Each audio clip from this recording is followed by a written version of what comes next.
What is this pyramid tomb doing in a Liverpool graveyard, and who is buried within?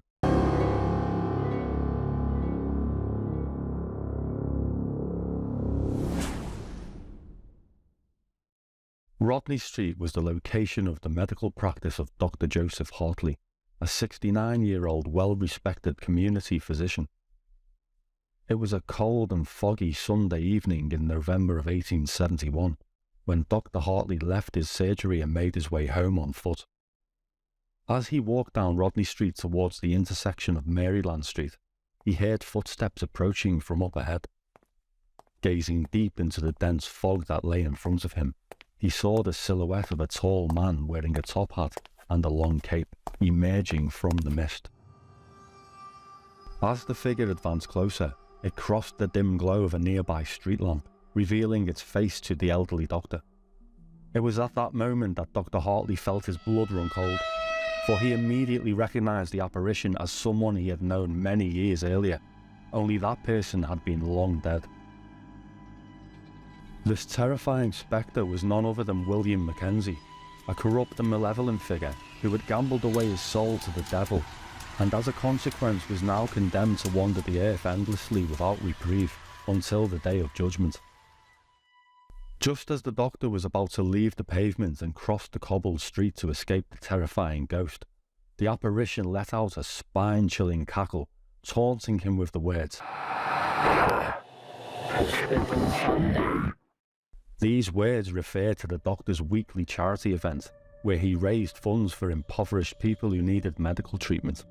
As Dr. Hartley got halfway across the road, he summoned the courage to steal a second glance at the cursed phantom, but was immediately overcome with terror when he noticed that Mackenzie's eyes were ink black and completely devoid of life. The sight was so frightening to the doctor that he almost fainted. As the doctor remained transfixed in a state of total fear, the shadowy figure suddenly veered off through a cemetery wall on the opposite side of the street. Shaking off his veil of fear, if only momentarily, Dr. Hartley managed to reach the house of Jacob Ormond, a friend who lived nearby.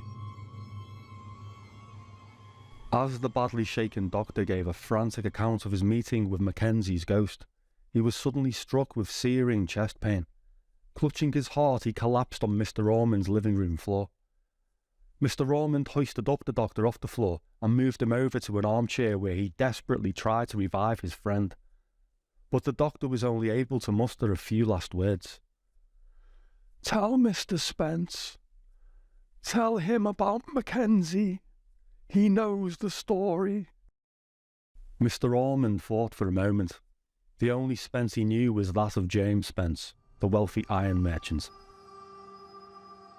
After attending Dr. Hartley's funeral, Mr. Ormond sent a letter addressed to Mr. Spence, recounting the story given to him by his deceased friend.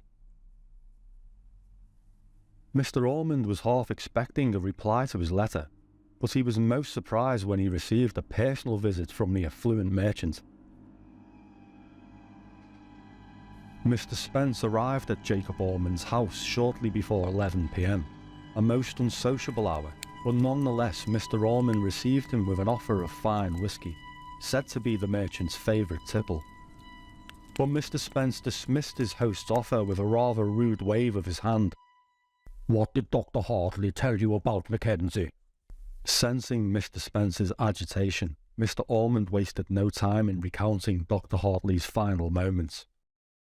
Upon hearing his account, Mr. Spence sat down in the armchair next to the fireplace, where he began prodding at the hot coals with a poker.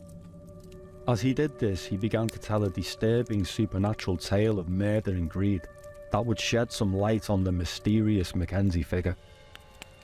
"I remember William Mackenzie well. He was one of those people who seemed to be born old and crooked. He was in his 50s when I first met him. I was around 25 then, and your deceased friend was around 23, and fresh out of medical school. Mackenzie made and lost fortunes that most men can only dream of. He backed the early railways and financed George Stephenson's locomotive machines. He was regarded as a pillar of the community, but there was However, an unsavoury side to the man that few people were aware of. Mr. Spence went on to reveal that Mackenzie was a compulsive gambler and a staunch atheist.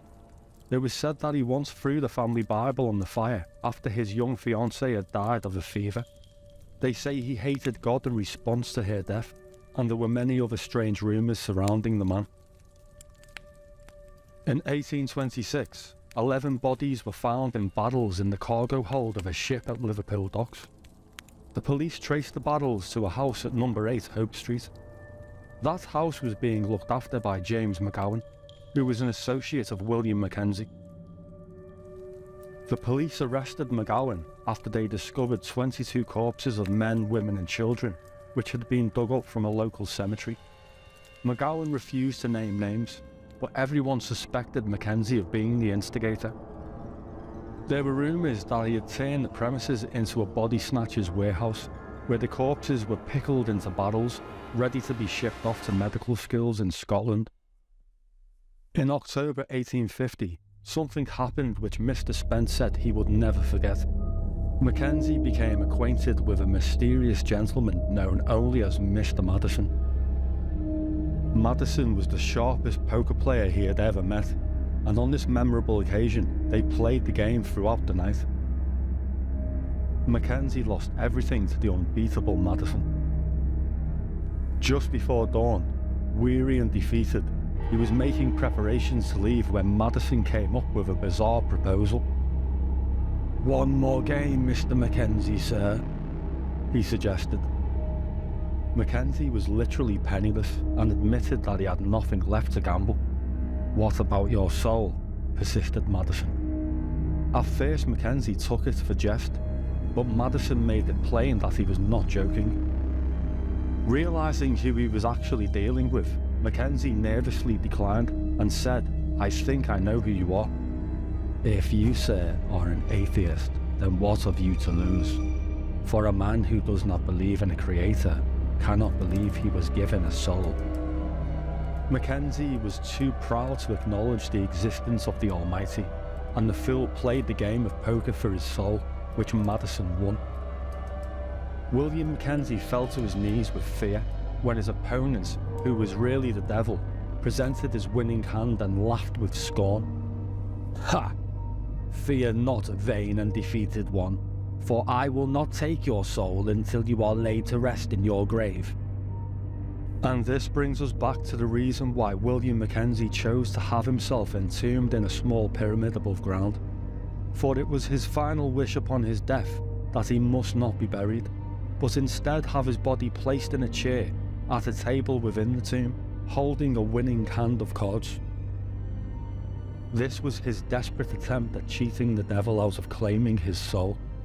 For as long as Mackenzie's mortal remains are above ground, Lucifer cannot claim his soul.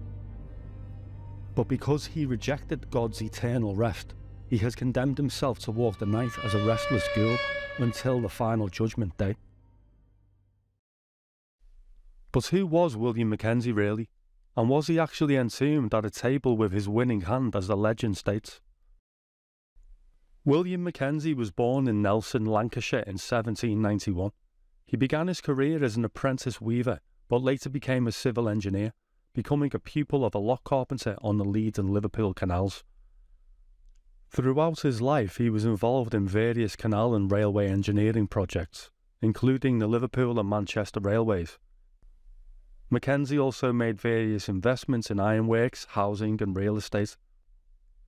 In 1819 he married Mary Danziel, the daughter of a Glasgow commission agent. Mary died in 1838, and in 1839 he married Sarah Dewhurst. Mackenzie took up residence at 74 Grove Street, Liverpool, where he remained until his death in 1851. He was buried in St Andrew's Church, Rodney Street, Liverpool, in 1851. The pyramid-shaped monument was erected at the gravesite by his brother Edward in 1868. An inscription on the pyramid door reads, "In the vault beneath lie the remains of William Mackenzie of Newby, Dumfriesshire, Esquire, who died 29th of October 1851, aged 57 years. Also, Mary, his wife, who died 19th of December 1838, aged 48 years. And Sarah, his second wife, who died 9th of December 1867, aged 60 years. This monument was erected by his brother Edward as a token of love and affection, AD 1868. The memory of the just is blessed. The inscription proves that Mackenzie was buried beneath, not entombed inside the pyramid, and that the monument itself was not erected until 16 years after his demise. Even so, the legend of his upright interment continues to be told and believed by many. Despite the anachronism, pyramid tombs are relatively common across Europe. England's pyramid tombs were the product of Egyptomania. The passion for all things ancient Egyptian gripped Europe and North America in the 18th and 19th centuries. Freemasons became fascinated with the pyramid's sacred geometry and the esoteric secrets supposedly hidden in their designs. Neo-Egyptian themes invaded European literature, opera and art. And as so much of ancient Egyptian culture revolved around death, it's not surprising that pyramid tombs began popping up in English churchyards. If you enjoyed this video, please give it a like and subscribe to the channel for similar future content. Until next time, peace.